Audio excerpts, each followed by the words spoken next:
तो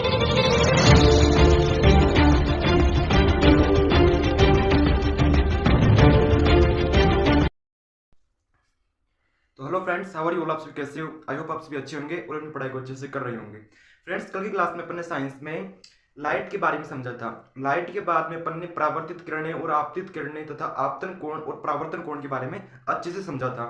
अब आज अपना पहला टॉपिक है प्रकाश के परावर्तन होता है। प्रकाश का जो परावर्तन होता है उसके कुछ नियम होते हैं। तो आज की क्लास में अपन परावर्तन के नियम देखने वाले हैं। सबसे पहले तो अपन इसको इंग्लिश में बोलते हैं, तो इंग्लिश में हो जाएगा लॉ ऑफ रिफ्लेक्शन या फिर लॉज ऑफ रिफ्लेक्शन, परावर्तन के नियम, प्रकाश के परावर्तन के नियम।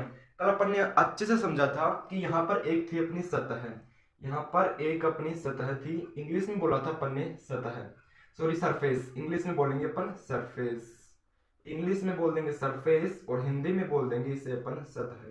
तो जब भी कोई प्रकाश की किरण इस सतह से टकराती है तो सबसे पहले तो प्रकाश की किरण आएगी।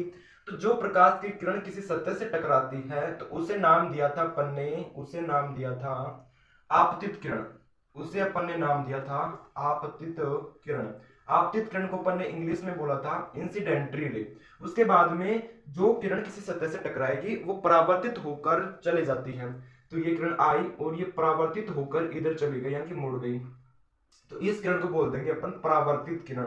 कल अपन ने अच्छे से समझा था कि परावर्तित किरण क्या होती है और आपतित किरण क्या होती है। परावर्तित किरण को इंग्लिश में बोलते हैं अपन रिफ्लेक्टेड रे। तो जो किरण किसी सतह से टकराती है उसे बोलते हैं अपन ने आपतित किरण, तथा जो परावर्तित होती है सतह से टकराने के बाद में जो परावर्तित होकर जाती है उसे बोल देते हैं परावर्तित किरण। फिर इन दोनों किरणों के बीच में अपन ने देखा था एक लाइन होती है, उससे अपन बोलते हैं अभिलंब, इसे अपन बोलते हैं अभिलंब। और अभिलंब को इंग्लिश में बोला था अपन ने नॉर्मल। ये तो हो गया नॉर्मल, ये हो गया रिफ्लेक्टेड रे और ये हो गई इंसिडेंटरी रे। सबसे पहले तो अपन ने जाना था कि किरण किससे कहते हैं। तो किरण क्या होती है? वह सरल रेखा जिसके अनुदिश प्रकाश यात्रा करता है। एक सरल रेखा होती है जिसके अनुदिश जो आपका प्रकाश होता है, लाइट होती है, वो यात्रा करती है या फिर गमन करती है, उसे अपन किरण कहते हैं। तो ये किरण हो गई आपतित किरण, ये किरण परावर्तित किरण और ये किरण हो गई आपकी अभिलंब। इनकी इंग्लिश में लिखते हैं। तो आपतित किरण को तो अपन ने बोला था, आपतित किरण को बोला था अपन ने इंसिडेंटरी रे, इसे बोल दिया था अपन ने इंसिडेंटरी रे, इसे बोल दिया इंसिडेंटरी रे। इसे बोल दिया था अपन ने रिफ्लेक्टेड रे, इसे बोल दिया था रिफ्लेक्टेड रे यानी कि परावर्तित किरण। और अभिलंब को इंग्लिश में बोला था अपन ने नॉर्मल, अभिलंब को इंग्लिश में बोला था नॉर्मल। फिर उसके बाद में अपन ने बात की थी कि अभिलंब तथा आपतित किरण के मध्य जो कोण बनता है, एंगल बनता है, उसे आई से प्रदर्शित करते हैं, आई से डिनोट करते हैं। उसके बाद में परावर्तित किरण तथा अभिलंब के मध्य जो कोण बनता है उसे अपन ने डिनोट किया था आर से। उसके बाद में अपन ने देखा था कि एंगल आई को अपन क्या बोलते हैं और एंगल आर को क्या बोलते हैं। तो angle I is equal to, इसे तो नाम दिया था अपन ने एंगल ऑफ इंसिडेंस, इसे नाम दिया था एंगल ऑफ इंसिडेंस यानी कि आपतन कोण, इसे तो नाम दे दिया था अपन ने आपतन कोण। उसके बाद में एंगल आर, एंगल आर हो जाएगा आपका एंगल ऑफ रिफ्लेक्शन, ये हो जाएगा आपका एंगल ऑफ रिफ्लेक्शन यानी कि परावर्तन कोण, ये हो जाएगा आपका परावर्तन कोण। कल की क्लास में अच्छे से समझा था, आज और समझ लेते हैं। परावर्तन कोण हो गया आपका एंगल ऑफ रिफ्लेक्शन और आपतन कोण हो गया एंगल ऑफ इंसिडेंस, आपतन कोण। तो आपतन कोण को तो किससे प्रदर्शित किया अपन ने? आई से, और इसे किया आर से। उसके बाद भी अपन ने एक बात और जानी थी कि angle I is equal to R. जो आपका एंगल आई होता है, angle I is equal to angle R, आपतन कोण परावर्तन कोण के बराबर होता है। अगर आपकी इतनी बात समझ में आती है तो आप अपन परावर्तन के नियम आसानी से याद कर सकते हैं। उससे पहले वाली क्लास में अपन ने प्रकाश को देखा था, प्रकाश के बारे में कुछ इंपॉर्टेंट लाइंस देखी थी। प्रकाश ऊर्जा का वह रूप होता है जो हमें वस्तु को दिखाने में सहायता करता है। प्रकाश की चाल 3 × 10⁸ मीटर पर सेकंड होती है। इसकी चाल रोमन नामक वैज्ञानिक ने सन 1676 ईस्वी में ज्ञात की थी। उसके बाद में प्रकाश वैद्युत चुंबकीय तरंगों का एक हिस्सा होता है, इसको चलने के लिए किसी भी माध्यम की आवश्यकता नहीं होती है। उसके बाद में ये द्वितीय प्रकृति की होता है, अर्थात कण और तरंग दोनों की तरह ही व्यवहार करता है। तो ये तो अपन ने पिछले वाली क्लास में देख लिया था।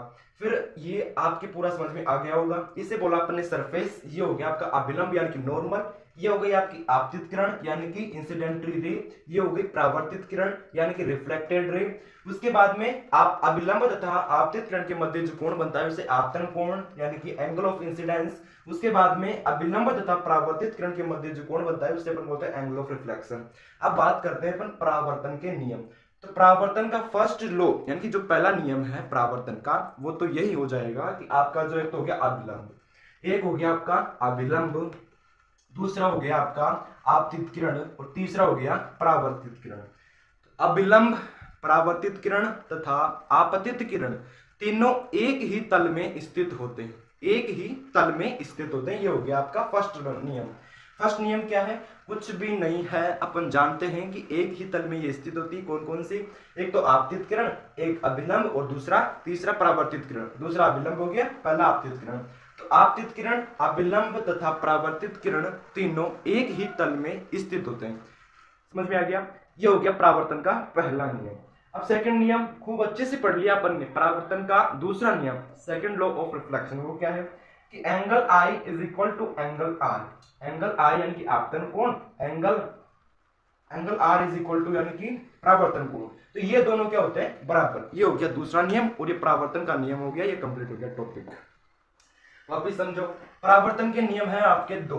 परावर्तन के कितने नियम है? दो नियम है। उसमें से जो फर्स्ट नियम है वो तो एक ही है कि आपतित किरण, अभिलंब तथा परावर्तित किरण तीनों एक ही तल, ये जो तल है ना, ये एक ही तल है। तो इसे क्या बोल दिया अपन ने कि तीनों एक ही तल में स्थित होते हैं। परावर्तन का पहला नियम है आपतित किरण, अभिलंब तथा परावर्तित किरण तीनों एक ही तल में स्थित होते हैं। सेकंड नियम है कि angle I is equal to angle R. आपतन कोण परावर्तन कोण के बराबर होता है।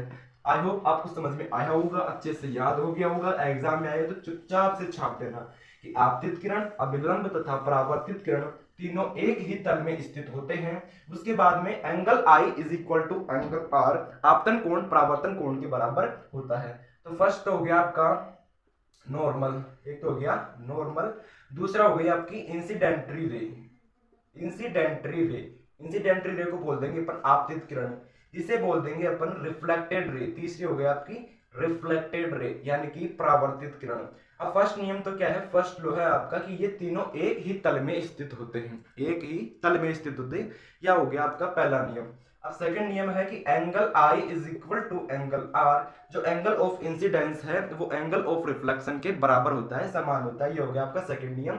यही आपका परावर्तन का नियम है। मैंने कल भी समझाया था कि अगर angle I is equal to 30 degree, अगर एंगल आई 30 डिग्री का होगा तो angle R is equal to आपसे पूछे तो एंगल आर भी होगा आपका 30 डिग्री, क्योंकि angle I is equal to angle R, क्योंकि जो आपतन कोण है वो परावर्तन कोण के बराबर होता है। आपतन कोण जितना होगा परावर्तन कोण भी उतना ही होगा। तो ये हो गया अपना टॉपिक कंप्लीट। पूछेगा ऐसे कि परावर्तन के नियम लिखो, प्रकाश के परावर्तन के नियम लिखो। आपको नियम लिख देना है, आपतित किरण, अभिलंब तथा परावर्तित किरण तीनों एक ही तल में स्थित होते हैं। उसके बाद में एंगल आई और एंगल आर यानी कि आपतन कोण तथा परावर्तन कोण बराबर होते हैं। बस ये हो गया आपका परावर्तन का नियम। कुछ ऐसे क्वेश्चन भी दे कि angle I is equal to दे दिया आपको 60 डिग्री, एंगल आई दे दिया आपको 60 डिग्री और एंगल आर पूछे तो वो भी हो जाएगा आपका 60 डिग्री, क्योंकि angle I is equal to angle R. I hope आपको समझ में आया होगा। आज के लिए इतना ही, मिलते हैं अगले वीडियो में किसी नए टॉपिक के साथ। तब तक के लिए bye bye, take care, love you all.